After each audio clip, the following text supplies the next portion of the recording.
Good afternoon. আর আমাদের budget উপস্থাপিত হয়েছে খসড়া।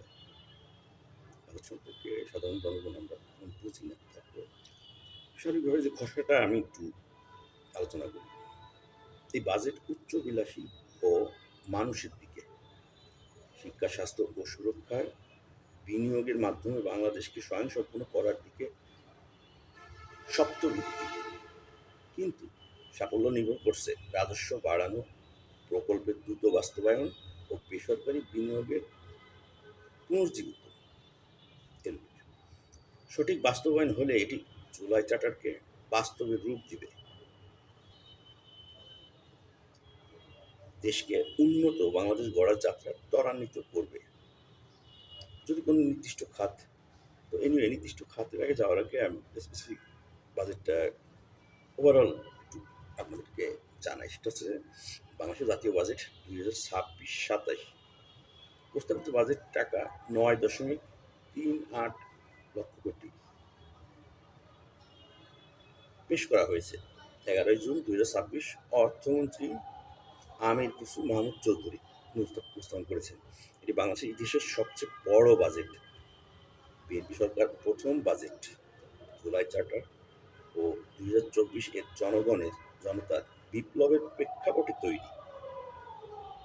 মূল লক্ষ্য সামগ্রিক স্থিতিশীলতা, অন্তর্ভুক্তিমূলক উন্নয়ন, কর্মসংস্থান ও স্বাস্থ্য শিক্ষার বিনিয়োগ। মোট আকার টাকা 9.38 লক্ষ কোটি, যা জিডিপির 13.7%। রাজস্ব আয় টাকা 6.95 লক্ষ কোটি, জিডিপি 10.2%, আগের তুলনায় 18.2% বৃদ্ধি। উন্নয়ন ব্যয় ADP, annual development programme development, উন্নয়ন ব্যয় প্রায় টাকা 3 লাখ কোটি। ঘাটতি টাকা 2.43 লাখ কোটি, অর্থাৎ জিডিপি 3.55 থেকে 3.6 পর্যন্ত ঘাটতি বাজেট। জিডিপি প্রবৃদ্ধির লক্ষ্য 6.5%, মূল্যস্ফীতির লক্ষ্য 7.5%, সামাজিক বিনিয়োগ শিক্ষা ও স্বাস্থ্য 1,85,347 কোটি টাকা, যা 63% বৃদ্ধি, 62 না 63% বৃদ্ধি। তাই নিয়ে শক্তি, বাজেটের শক্তি কি? ইন্টারনাল অ্যাডভান্টেজেস, সবচেয়ে বড় শক্তি শিক্ষা ও স্বাস্থ্যের রেকর্ড বরাদ্দ। শিক্ষায় টাকা 1,22,495 কোটি, স্বাস্থ্যের টাকা 62,892 কোটি। এটি মানুষের সম্পদ বিনিয়োগ হিসেবে দেখা হয়েছে। Point be noted. অন্তর্ভুক্তিমূলক ও স্থায়ী দৃষ্টিভঙ্গি, 10টি কৌশলগত অগ্রাধিকার: সার্বজনীন সামাজিক সুরক্ষা, বিনিয়োগ, চলতি অর্থনীতি, ডিজিটাল রূপান্তর, সবুজ শিল্প ও যুবকদের কর্মসংস্থান। সতর্ক অর্থনৈতিক ব্যবস্থা, ঘাটতি 3.5% নিয়ন্ত্রণ। কর অনুদান,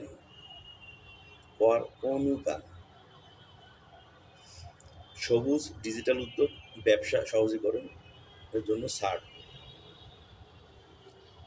জনগণের ম্যান্ডেটের সঙ্গে মিল, জুলাই চার্টার ও বিপ্লবের পর জনমত সবচেয়ে শক্তিশালী।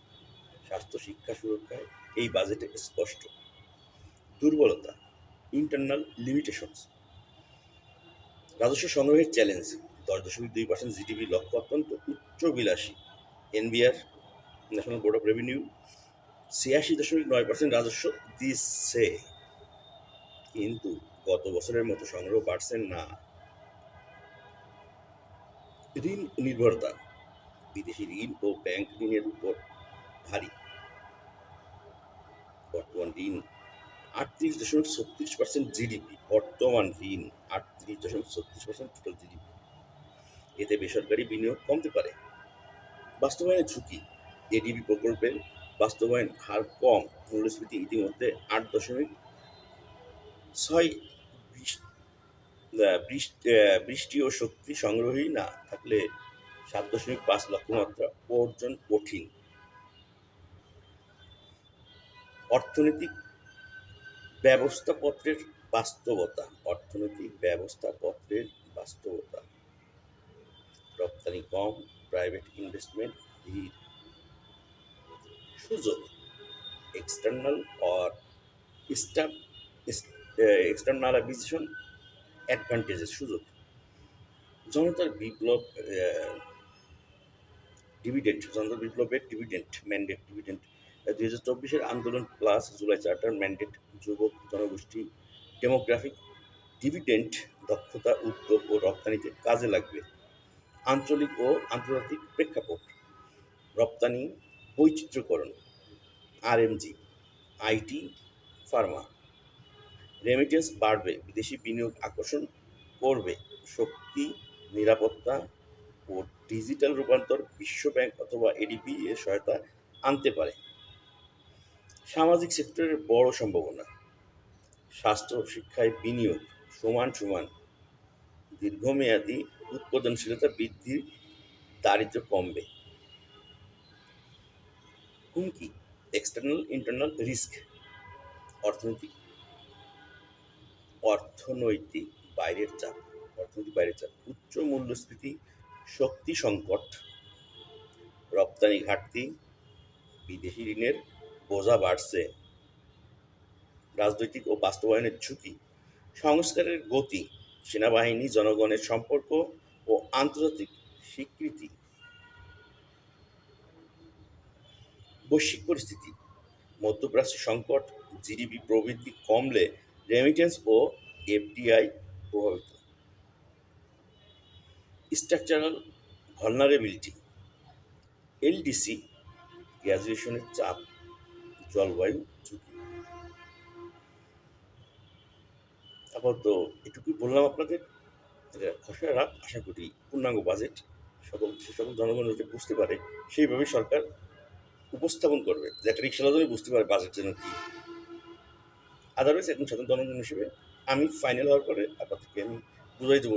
একজন রিক্সাওয়ালা বলতে পারবে জিডিপি অর্থ কী, বাজেট অর্থ কী, এই দুটি শব্দ রিক্সাওয়ালা বুঝতে পারবে। অশিক্ষিত যে স্কুলে বারান্দায় যায়নি। ধন্যবাদ।